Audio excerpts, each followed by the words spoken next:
88 ayes and 52 nays. House Bill 4 is finally passed.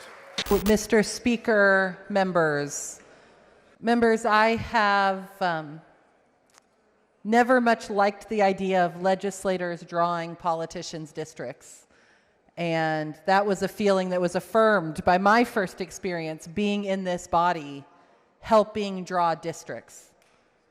But one of the positives was being able to advocate for my constituents, and in particular, to be able to advocate for the I-35 corridor in Hays County to stay whole, to be connected in its state house districts, its state senate districts, and its congressional district. That's important because the I-35 corridor is a distinct community that is connected to itself. People in East Austin have family in Kyle and San Marcos. And those folks have family down in San Antonio.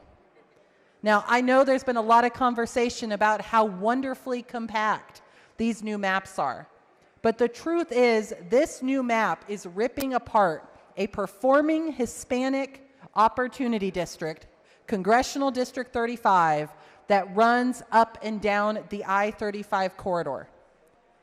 It's going to take communities like Blanco Gardens and Victory Gardens, historic Hispanic communities in San Marcos, and fold them into a district that is over 60% white. It's going to take the voice of those constituents and effectively erase them, giving them no power in determining who represents them in Congress, and attaching them to counties that they have little relationship with, like Bandera, Gillespie, Kendall, Kerr. Rural counties that don't have much in common with the rapidly growing and urbanizing I-35 corridor. It's also going to take fast-growing communities like Buda and Kyle and attach them to communities on the Gulf Coast, to Matagorda County, Aransas County, Nueces. It's going to take bedroom communities of Austin like Buda and Kyle, communities where the industries are focused on tech, government, higher education, and connect them to more industrial communities that just don't share their interests. But most importantly, these maps are ripping apart Hispanic communities.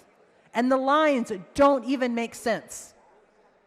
Travis Elementary School, part of San Marcos CISD, will be in Congressional District 27, just barely.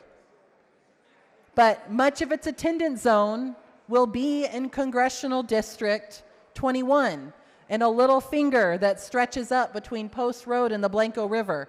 Why anyone thought that was a boundary that would make sense to the constituents of San Marcos, Texas, is beyond me, but the line is confusing and arbitrary and divides up communities. It means that Blanco Gardens will be in a different congressional district than Blanco River Gardens, neighborhoods that, again, share a community, share relationships, share a grocery store, will be in different congressional districts. And members, this is particularly important because Congressional District 35 has been a performing Hispanic opportunity district. We hear a lot of promises about this new map, but you don't know performance till the map is drawn on the ground, until elections actually happen. Congressional District 35 was court-ordered to be drawn as a Hispanic opportunity district based in the I-35 corridor. And this body is about to disregard that court order and rip communities I represent apart. Remember, these maps also harm the Black community along the I-35 corridor, not just the Hispanic community. Right now, Congressional District 35 is 13.9% Black in voting age population. Now, parts of that district are going to get absorbed into Congressional District 37, Congressional District 21, and some will stay in 35. The highest Black population in any of those districts is 10%. Congressional District 21 will be just 2.53%.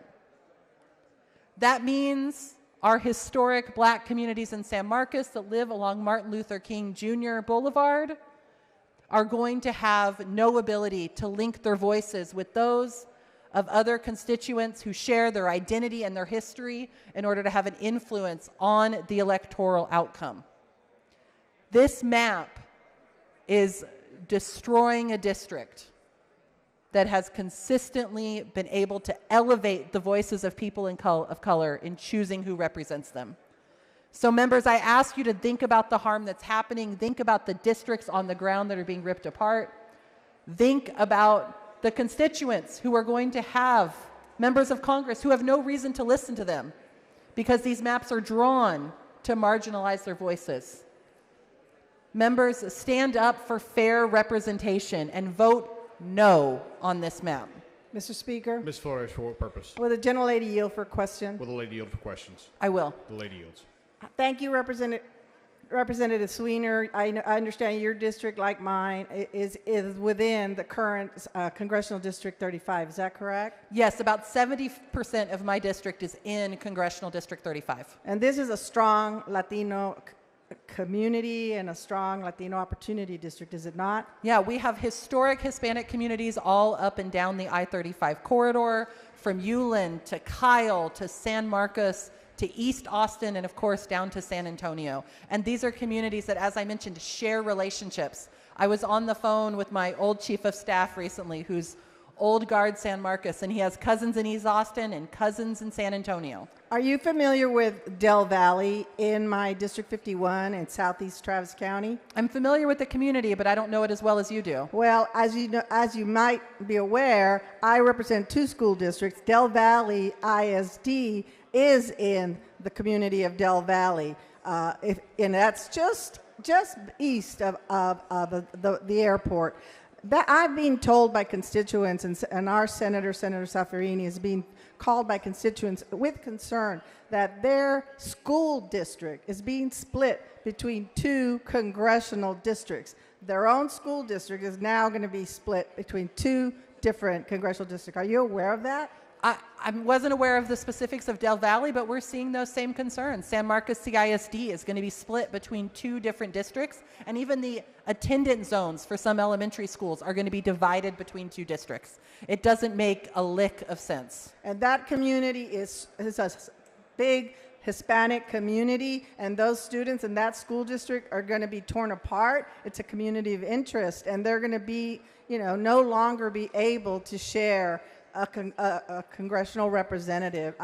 Don't you find that really troubling?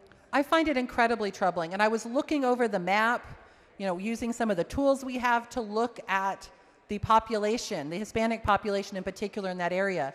And when you're east of 35, I-35 in either Travis County or Hays County, there is almost always, with a couple exceptions, a Hispanic plurality. And in most cases, a Hispanic majority.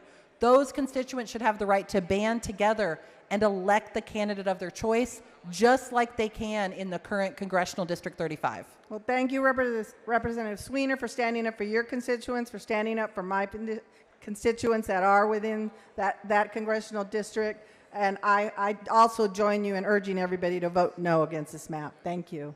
Thank you so much, Representative Flores. Members, the facts are clear. This map is going to rip apart performing minority opportunity districts. And the harm in my community it's going to be immense. So I urge you to vote no and keep these connected communities of interest along I-35 together in Congressional District 35. Please vote no.